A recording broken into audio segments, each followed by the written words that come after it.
Luto na ang ating tortang talong. Yung talong na yan ay binigay sa akin ni Ate Gina na nilaga na. Kaya ginawan ko na lang ng paraan. Nilagyan ko ng itlog at saka breadcrumbs. Ginisa ko muna maraming bawang at saka sibuyas bago ko nilagay ang talong.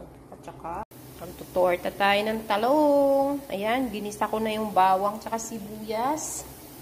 Talagay na natin yung ating talong. Yung talong na ito ay binigay pa sa akin ni Ate Gina. Na ano na siya, nakalaga na siya. Yan.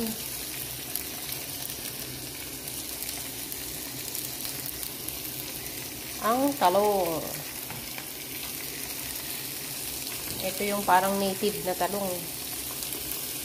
Ayan. Yan na yung ating talong. Ayan.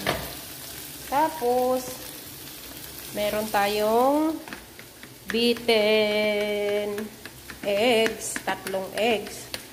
Lalagyan natin ng kunting breadcrumbs para maging buo yung ating torta. Kunting breadcrumbs.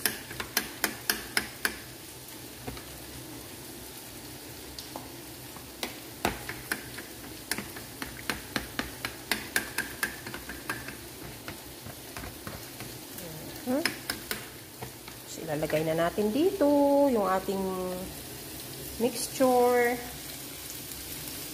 ng eggs and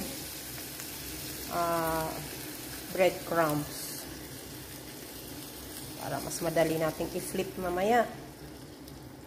Yan, tortang talong. Kanya-kanyang ano niyan, paraan ng pagluluto. Yan.